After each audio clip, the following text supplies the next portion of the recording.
잘 지냈어요 모두 보고 싶었어 우리도 고잉은 언제나 너에게 고잉 고잉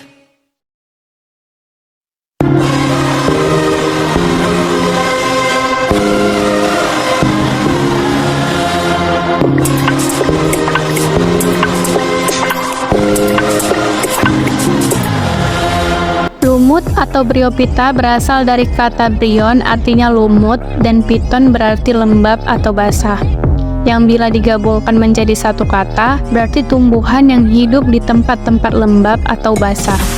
Lumut merupakan kelompok tumbuhan berklorofil yang talusnya mempunyai struktur seperti organ akar, batang, dan daun.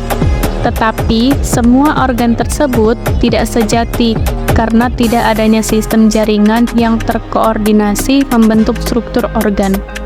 Tumbuhan lumut banyak ditemukan tumbuh pada habitat yang lembab dan mudah dijumpai, khususnya hutan tropis dan di lantai hutan yang memiliki kondisi lingkungan lembab. Ciri-ciri lumut atau Bryophyta, yaitu yang pertama dapat berfotosintesis, yang dimana merupakan tumbuhan yang eukariotik dan multiseluler. Yang kedua, tidak memiliki akar, batang, dan daun sejati atau yang biasa disebut talus.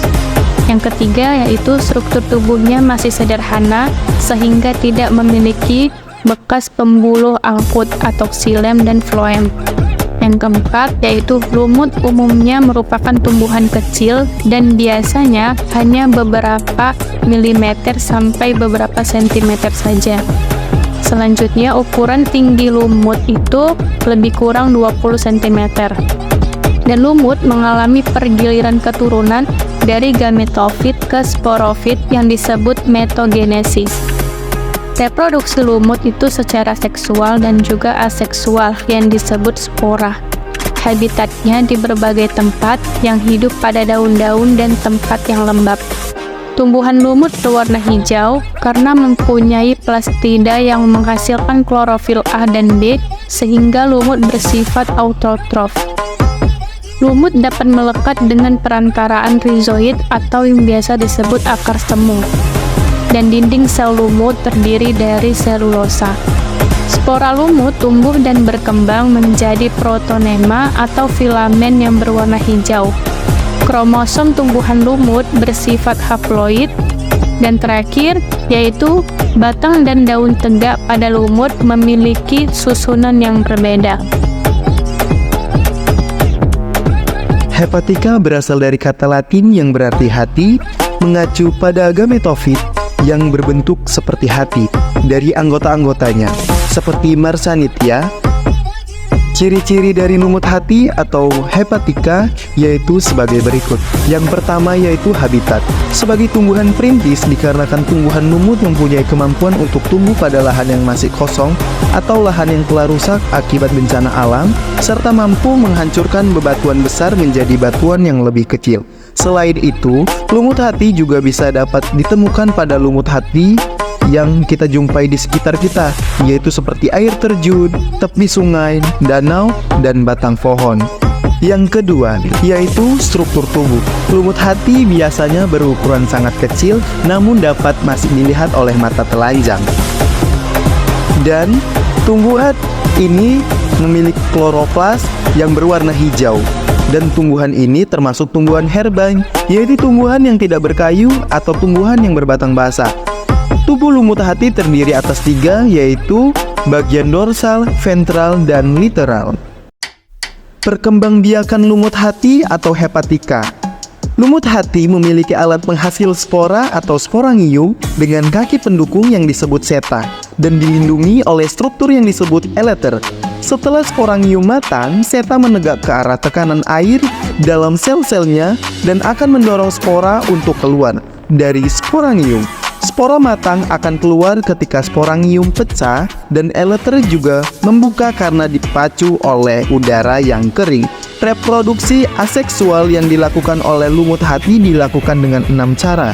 Yang pertama yaitu fragmentasi, yang kedua pembentukan kuncup, eram atau gema, yang ketiga pembentukan tunas cabang, yang keempat pembentukan umbi atau tuber, Yang kelima, penebalan ujung talus. Dan yang keenam yaitu daya regenerasinya. Tumbuhan lumut daun atau Bryopsida merupakan tumbuhan yang termasuk kelas terbesar dari divisi Bryophyta atau tumbuhan lumut.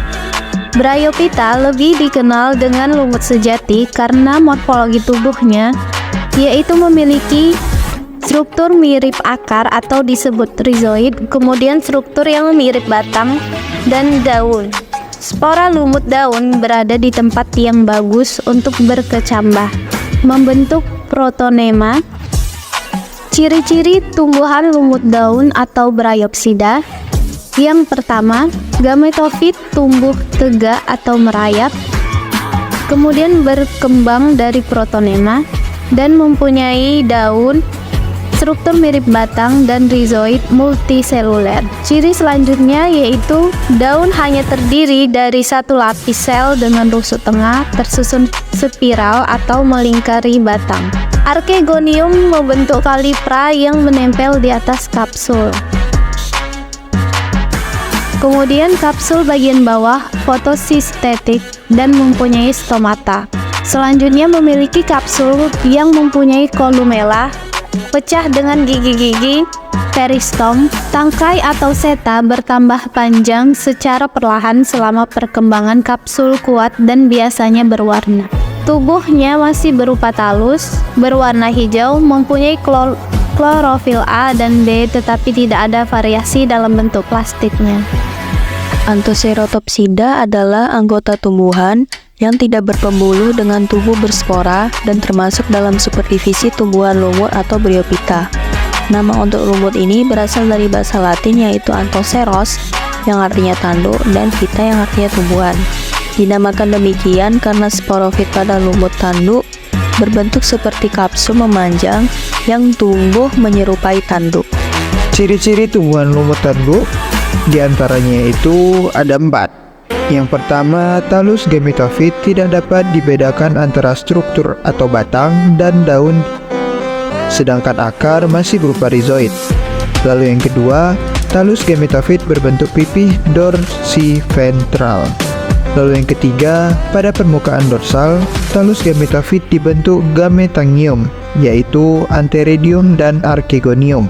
Lalu yang terakhir, talus sporofitnya berbentuk seperti tanduk atau jarum yang ramping atau kecil, dan pertumbuhannya terjadi karena pembelahan sel-sel dasar pada daerah kaki.